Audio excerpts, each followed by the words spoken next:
ابو عبد الرحمن احول عاصم نے بیان کیا اور ان سے انس رضی اللہ عنہ نے کہ نبی کریم صلی اللہ علیہ وسلم نے فرمایا، مدینہ حرم ہے فلاں جگہ سے فلاں جگہ تک، یعنی جبل عیر سے سور تک، اس حد میں کوئی درخت نہ کاٹا جائے نہ کوئی بدعت کی جائے، اور جس نے بھی یہاں کوئی بدعت نکالی اس پر اللہ تعالی اور تمام ملائکہ اور انسانوں کی لعنت ہے۔ صحیح بخاری حدیث نمبر 1867۔ عبد الوارث نے بیان کیا، ان سے ابو طیاح نے اور ان سے انس رضی اللہ عنہ نے بیان کیا کہ نبی کریم صلی اللہ علیہ وسلم جب مدینہ ہجرت کر کے تشریف لائے تو رسول اللہ صلی اللہ علیہ وسلم نے مسجد کی تعمیر کا حکم دیا۔ آپ صلی اللہ علیہ وسلم نے فرمایا، اے بنو نجار، تم اپنی اس زمین کی مجھ سے قیمت لے لو، لیکن انہوں نے عرض کی کہ ہم اس کی قیمت صرف اللہ تعالیٰ سے مانگتے ہیں۔ پھر حضرت صلی اللہ علیہ وسلم نے مشرکین کی قبروں کے متعلق فرمایا اور وہ اکھاڑ دی گئیں، ویرانے کے متعلق حکم دیا اور وہ برابر کر دیا گیا، کھجور کے درختوں کے متعلق حکم دیا اور وہ کاٹ دیے گئے، اور وہ درخت قبلے کی طرف بچھا دیے گئے۔ صحیح بخاری حدیث نمبر 1868۔ عبد الحمید نے بیان کیا، ان سے سلیمان بن بلال نے، ان سے عبید اللہ نے، ان سے سعید مقبری نے اور ان سے ابو ہریرہ رضی اللہ عنہ نے کہ نبی کریم صلی اللہ علیہ وسلم نے فرمایا، مدینے کے دونوں پتھریلے کناروں میں جو زمین ہے وہ میری زبان پر حرم ٹھہرائی گئی۔ حضرت ابو ہریرہ رضی اللہ عنہ نے بیان کیا کہ نبی کریم صلی اللہ علیہ وسلم بنو حارثہ کے پاس آئے اور فرمایا، بنو حارثہ، میرا خیال ہے کہ تم لوگ حرم سے باہر ہو گئے ہو۔ پھر آپ صلی اللہ علیہ وسلم نے مڑ کر دیکھا اور فرمایا کہ نہیں، بلکہ تم لوگ حرم کے اندر ہی ہو۔ صحیح بخاری حدیث نمبر 1869۔ عبد الرحمن بن مہدی نے بیان کیا، ان سے سفیان ثوری نے، ان سے اعمش نے، ان سے ان کے والد یزید بن شریک نے اور ان سے علی رضی اللہ عنہ نے بیان کیا کہ میرے پاس کتاب اللہ اور نبی کریم صلی اللہ علیہ وسلم کے اس صحیفے کے سوا جو نبی کریم صلی اللہ علیہ وسلم کے حوالے سے ہے اور کوئی چیز شرعی احکام سے متعلق لکھی ہوئی صورت میں نہیں ہے۔ اس صحیفے میں یہ بھی لکھا ہوا ہے کہ حضرت صلی اللہ علیہ وسلم نے فرمایا، مدینہ آئر پہاڑی سے لے کر فلاں مقام تک حرم ہے، جس نے اس حد میں کوئی بدعت نکالی یا کسی بدعتی کو پناہ دی تو اس پر اللہ اور تمام ملائکہ اور انسانوں کی لعنت ہے، نہ اس کی کوئی فرض عبادت مقبول ہے نہ نفل۔ اور آپ صلی اللہ علیہ وسلم نے فرمایا کہ تمام مسلمانوں میں سے کسی کا بھی عہد کافی ہے، اس لیے اگر کسی مسلمان کی دی ہوئی امان میں دوسرے مسلمان نے بدعہدی کی تو اس پر اللہ اور تمام ملائکہ اور انسانوں کی لعنت ہے، نہ اس کی کوئی فرض عبادت مقبول ہے نہ نفل۔ اور جو کوئی اپنے مالک کو چھوڑ کر اس کی اجازت کے بغیر کسی دوسرے کو مالک بنائے، اس پر اللہ اور تمام ملائکہ اور انسانوں کی لعنت ہے، نہ اس کی فرض عبادت مقبول ہے نہ نفل۔ صحیح بخاری حدیث نمبر 1870۔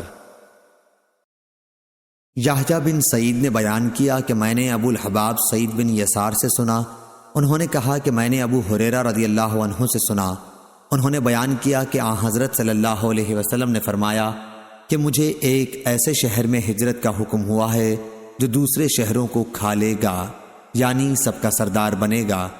منافقین اسے یثرب کہتے ہیں لیکن اس کا نام مدینہ ہے۔ وہ برے لوگوں کو اس طرح باہر کر دیتا ہے جس طرح بھٹی لوہے کے زنگ کو نکال دیتی ہے۔ صحیح بخاری حدیث نمبر 1871۔ عمرو بن یحییٰ نے بیان کیا، ان سے عباس بن سہل بن سعد نے اور ان سے ابو حمید سعدی رضی اللہ عنہ نے یہ بیان کیا کہ ہم غزوہ تبوک سے نبی کریم صلی اللہ علیہ وسلم کے ساتھ واپس ہوتے ہوئے جب مدینے کے قریب پہنچے تو آپ صلی اللہ علیہ وسلم نے فرمایا کہ یہ طابہ آ گیا۔ صحیح بخاری حدیث نمبر 1872۔ امام مالک نے خبر دی، انہیں ابن شہاب ظاہری نے، انہیں سعید بن مسیب نے کہ ابو ہریرہ رضی اللہ عنہ فرمایا کرتے تھے، اگر میں مدینہ میں ہرن چرتے ہوئے دیکھوں تو انہیں کبھی نہ چھیڑوں۔ کیونکہ رسول اللہ صلی اللہ علیہ وسلم نے فرمایا تھا کہ مدینہ کی زمین دونوں پتھریلے میدانوں کے بیچ میں حرم ہے۔ صحیح بخاری حدیث number 1873۔ Hello friends, subscribe my channel Hotties 92۔ سعید بن مسیب نے خبر دی، ان سے ابو ہریرہ رضی اللہ عنہ نے کہا کہ میں نے رسول اللہ صلی اللہ علیہ وسلم سے سنا، آپ صلی اللہ علیہ وسلم نے فرمایا کہ تم لوگ مدینہ کو بہتر حالت میں چھوڑ جاؤ گے، پھر وہ ایسا اجاڑ ہو جائے گا کہ پھر وہاں وحشی جانور، درند اور پرند بسنے لگیں گے، اور آخر میں مدینہ کے 2 چرواہے مدینہ آئیں گے تاکہ اپنی بکریوں کو ہانک لے جائیں، لیکن وہاں انہیں صرف وحشی جانور نظر آئیں گے۔ آخر سنیت الوداع تک جب پہنچیں گے تو اپنے منہ کے بل گر پڑیں گے۔ صحیح بخاری حدیث نمبر 1874۔ امام مالک نے خبر دی، انہیں ہشام بن عروہ نے، انہیں ان کے والد عروہ بن زبیر نے خبر دی، انہیں عبداللہ بن زبیر رضی اللہ عنہ نے، اور ان سے سفیان بن ابی زہیر رضی اللہ عنہ نے بیان کیا کہ میں نے رسول اللہ صلی اللہ علیہ وسلم سے سنا کہ آپ نے فرمایا کہ یمن فتح ہوگا تو کچھ لوگ اپنی سواریوں کو دوڑاتے ہوئے لائیں گے اور اپنے گھر والوں کو اور ان کو جو ان کی بات مان جائیں گے سوار کر کے مدینہ سے واپس یمن کو لے جائیں گے۔ کاش انہیں معلوم ہوتا کہ مدینہ ہی ان کے لیے بہتر تھا۔ اور عراق فتح ہوگا تو کچھ لوگ اپنی سواریوں کو تیز دوڑاتے ہوئے لائیں گے اور اپنے گھر والوں کو اور جو ان کی بات مانیں گے اپنے ساتھ عراق واپس لے جائیں گے۔ کاش انہیں معلوم ہوتا کہ مدینہ ہی ان کے لیے بہتر تھا۔ صحیح بخاری حدیث نمبر 1875۔ عبید اللہ عمری نے بیان کیا، انہوں نے کہا کہ ہم سے خبیب بن عبد الرحمن نے، ان سے حفص بن عاصم نے اور ان سے حضرت ابو ہریرہ رضی اللہ عنہ نے بیان کیا کہ رسول اللہ صلی اللہ علیہ وسلم نے فرمایا، قیامت کے قریب ایمان مدینے میں اس طرح سے مٹائے گا جیسے سانپ سمٹ کر اپنے بل میں آ جایا کرتا ہے۔ صحیح بخاری حدیث نمبر 1876۔ فضل بن موسیٰ نے خبر دی، انہیں جعید بن عبد الرحمن نے اور ان سے عائشہ رضی اللہ عنہا نے فرمایا کہ میں نے سعد بن ابی وقاص رضی اللہ عنہ سے سنا تھا، انہوں نے بیان کیا کہ میں نے نبی کریم صلی اللہ علیہ وسلم سے سنا تھا کہ آن حضرت صلی اللہ علیہ وسلم نے فرمایا تھا کہ اہل مدینہ کے ساتھ جو شخص بھی فریب کرے گا وہ اس طرح گھل جائے گا جیسے نمک پانی میں گھل جایا کرتا ہے۔ صحیح بخاری حدیث نمبر 1877۔ عروہ نے خبر دی اور انہوں نے اسامہ بن زید رضی اللہ عنہ سے سنا کہ نبی کریم صلی اللہ علیہ وسلم مدینے کے محلات میں سے ایک محل یعنی اونچے مکان پر چڑھے، پھر فرمایا کہ جو کچھ میں دیکھ رہا ہوں کیا تمہیں بھی نظر آ رہا ہے؟ میں بوندوں کے گرنے کی جگہ کی طرح تمہارے گھروں میں فتنوں کے نازل ہونے کی جگہوں کو دیکھ رہا ہوں۔ اس روایت کی مطابقت معمر اور سلمان بن کثیر نے زہری کے واسطے سے کی ہے۔ صحیح بخاری حدیث نمبر 1878۔ ابراہیم بن سعد نے بیان کیا، ان سے ان کے والد نے، ان سے ان کے دادا نے اور ان سے ابو بکرہ رضی اللہ عنہ نے بیان کیا کہ نبی کریم صلی اللہ علیہ وسلم نے فرمایا، مدینے پر دجال کا رعب بھی نہیں پڑے گا۔ اس دور میں مدینے کے 7 دروازے ہوں گے اور ہر دروازے پر 2 فرشتے ہوں گے۔ صحیح بخاری حدیث نمبر 1879۔ نعیم بن عبداللہ المجمر نے بیان کیا اور ان سے حضرت ابو ہریرہ رضی اللہ عنہ نے بیان کیا کہ رسول اللہ صلی اللہ علیہ وسلم نے فرمایا، مدینے کے راستوں پر فرشتے ہیں، نہ اس میں طاعون آ سکتا ہے نہ دجال۔ صحیح بخاری حدیث نمبر 1880۔ اسحاق نے بیان کیا، ان سے انس بن مالک رضی اللہ عنہ نے بیان کیا کہ رسول کریم صلی اللہ علیہ وسلم نے فرمایا، کوئی ایسا شہر نہیں ملے گا جسے دجال پامال نہ کرے گا سوائے مکہ اور مدینہ کے۔ ان کے ہر راستے پر صف بستہ فرشتے کھڑے ہوں گے جو ان کی حفاظت کریں گے۔ پھر مدینے کی زمین 3 مرتبہ کانپے گی، جس سے ایک ایک کافر اور منافق کو اللہ تعالیٰ اس میں سے باہر کر دے گا۔ صحیح بخاری حدیث نمبر 1881۔ ابو سعید خدری رضی اللہ عنہ نے بیان کیا کہ ہم سے رسول اللہ صلی اللہ علیہ وسلم نے دجال کے متعلق ایک لمبی حدیث بیان کی۔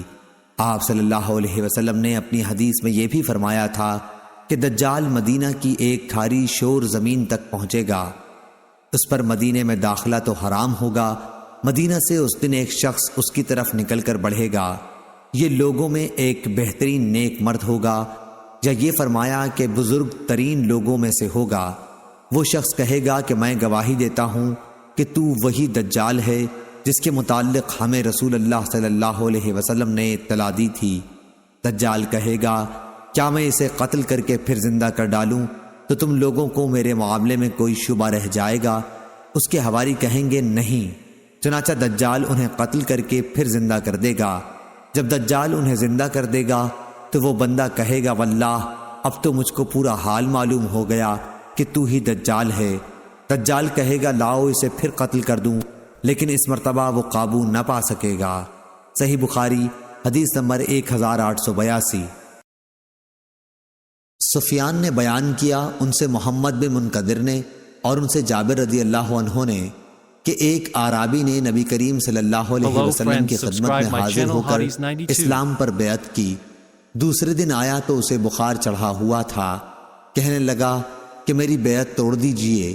3 بار اس نے یہی کہا، آپ صلی اللہ علیہ وسلم نے انکار کیا، پھر فرمایا کہ مدینہ کی مثال بھٹی کی سی ہے کہ میل کچیل کو دور کر کے خالص جوہر کو نکھار دیتی ہے۔ صحیح بخاری حدیث نمبر 1883۔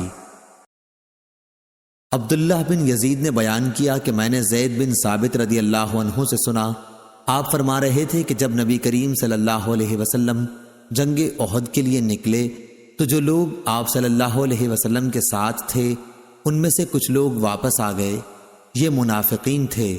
پھر بعض نے تو یہ کہا کہ ہم چل کر انہیں قتل کر دیں گے، اور ایک جماعت نے کہا کہ قتل نہ کرنا چاہیے۔ اس پر آیت نازل ہوئی فما لکم فی المنافقین فئتین، اور نبی کریم صلی اللہ علیہ وسلم نے ارشاد فرمایا کہ مدینہ برے لوگوں کو اس طرح دور کر دیتا ہے جس طرح آگ میل کچیل دور کر دیتی ہے۔ صحیح بخاری حدیث نمبر 1884۔ وہب بن جریر نے بیان کیا ان سے ان کے والد نے بیان کیا، انہوں نے یونس بن شہاب سے سنا اور انہوں نے انس رضی اللہ عنہ سے کہ رسول اللہ صلی اللہ علیہ وسلم نے فرمایا کہ اے اللہ جتنی مکہ میں برکت عطا فرمائی ہے مدینے میں اس سے دگنی برکت کر۔ جریر کے ساتھ اس روایت کے مطابق عثمان بن عمر نے یونس کے واسطے کے ساتھ کی ہے۔ صحیح بخاری حدیث نمبر 1885۔ اسماعیل بن جعفر نے بیان کیا ان سے حمید نے اور ان سے انس رضی اللہ عنہ نے کہ نبی کریم صلی اللہ علیہ وسلم جب کبھی سفر سے واپس آتے اور مدینہ کی دیواروں کو دیکھتے تو اپنی سواری تیز فرما دیتے، اور اگر کسی جانور کی پشت پر ہوتے تو مدینہ کی محبت میں اسے ایڑ لگاتے۔ صحیح بخاری حدیث نمبر 1886۔ انس رضی اللہ عنہ نے بیان کیا کہ بنو سلمہ نے چاہا کہ اپنے دور والے مکانات چھوڑ کر مسجد نبوی سے قریب اقامت اختیار کر لیں، لیکن رسول اللہ صلی اللہ علیہ وسلم نے یہ پسند نہیں کیا کہ مدینہ کے کسی حصے سے بھی رہائش ترک کی جائے۔ آپ صلی اللہ علیہ وسلم نے فرمایا اے بنو سلمہ تم اپنے قدموں کا ثواب نہیں چاہتے؟ چنانچہ بنو سلمہ نے اپنی اصلی اقامت گاہ میں ہی رہائش باقی رکھی۔ صحیح بخاری حدیث نمبر 1887۔